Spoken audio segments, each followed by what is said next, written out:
Gynecologists, what's the worst thing you've ever seen? The gynecologist is here. There are unpleasant cases. For example, when a girl walks around with one tampon for days, weeks. Necrotic vaginal cancer also looks so-so, but it doesn't even come close to being the worst case in my life.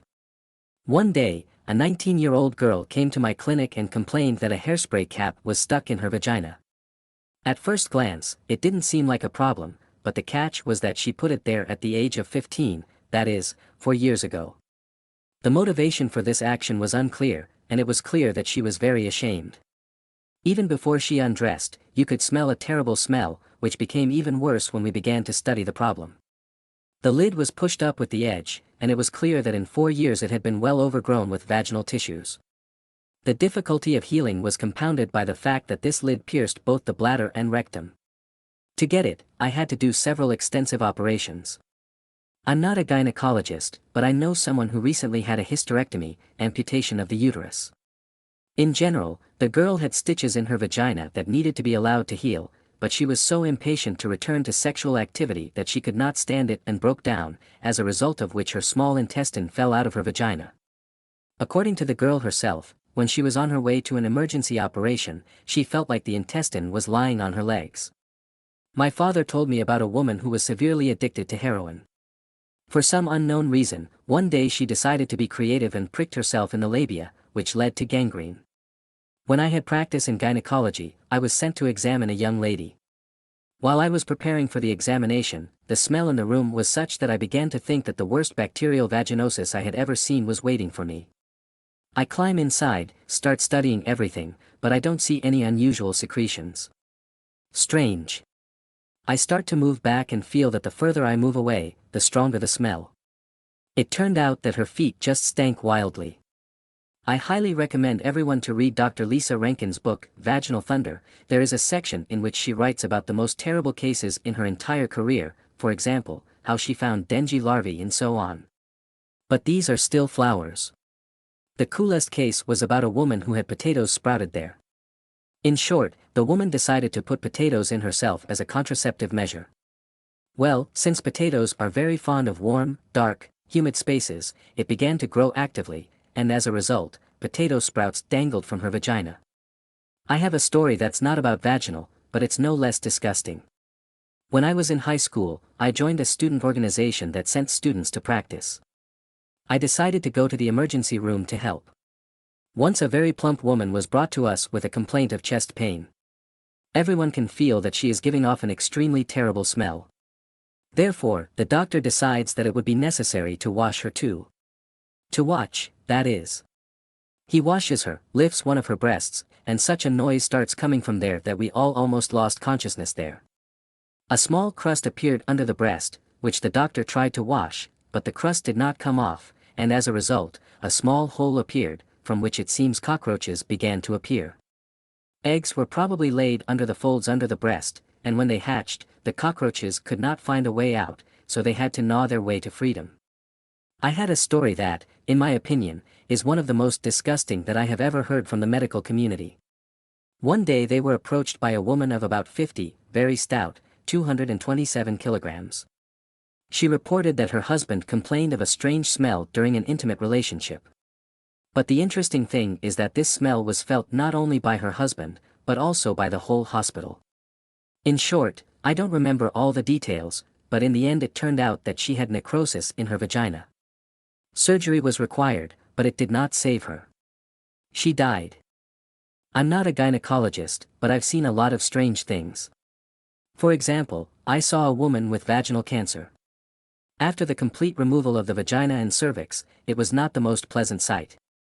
I can't describe all the procedures exactly, since I was a very young student at the time, but in the end there was only a big hole from which something was flowing. The poor girl was so consumed with grief that she begged her husband to leave her, saying that after that he would never be able to love her. But he was great, he was by her bedside all the time, holding her hand, soothing her and feeding her with love.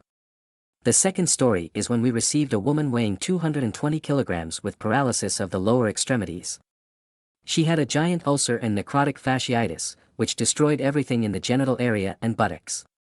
When the doctors asked to take a urine test, it turned out that she no longer had a bladder, and neither did her vagina. Then we started the procedure, during which gauze was inserted into a large hole. She ended up dying very quickly. I feel sorry for everyone who gets into such situations. Once a girl came complaining that she could not get pregnant, and even diarrhea was constantly tormenting. The gynecologist asks, "How often do you have ass-to-ass sex?" And she's like, "Always, of course." It turns out that her boyfriend convinced her that it's easier to conceive a child through the ass than through the front. So she asks him to have sex only from behind. I have a gynecologist colleague, he's a funny guy. The girl came for an examination, so he put her on a chair. And then my colleague puts her fingers in her cervix. And at that moment, I asked him such a brilliant question: "Didn't you think that it looked like stuffing a turkey?" He naturally tries to be serious. "Well, no, of course, I never thought about it. But now, I see, I will have to remember for many years." And the patient just laughs, looks straight into my colleague's eyes, as if she were a turkey, and his fingers are still there in her. My grandmother, worked as a nurse in the gynecological department for 20 years. One day she returned home, all annoyed, and screams, "If I see even one vagina again, I will definitely kill someone." She quit the next day. And my mom is a gynecologist's assistant, so I've heard a lot of stories from her. I remember one woman running into the office, and she smelled like garbage. And she's been walking around in her underpants for 2 months now, and they're yellow-brown. Apparently, no one told her that she needed to wipe her ass. My first trip to the gynecologist was strange. I was so nervous there, and some old granny got caught. She already noticed that I was tense.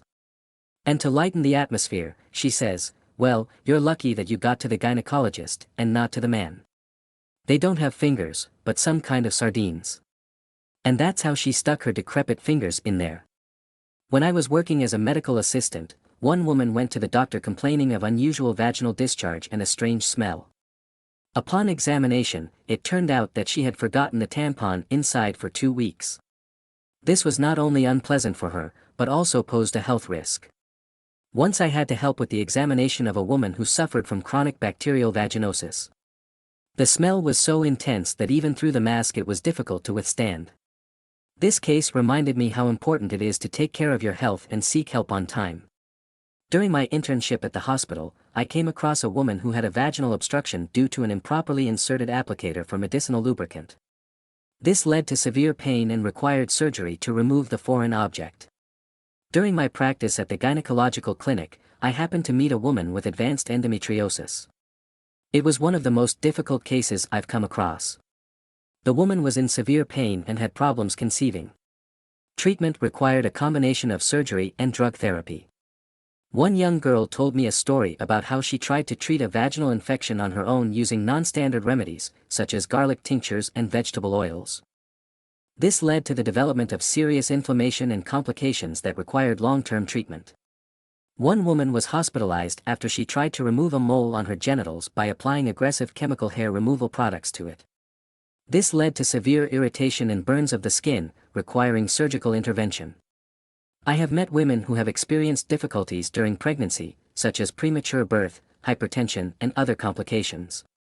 These cases reminded me that pregnancy requires special attention to health and regular medical supervision. I have had to observe cases of women who have experienced complications after an abortion, such as bleeding, inflammation, and infections. Some of them postponed going to the doctor because of fear or shame, which led to serious consequences for their health.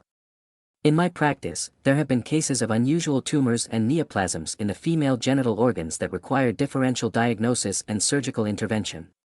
This reminded me of the importance of regular checkups and cancer screening.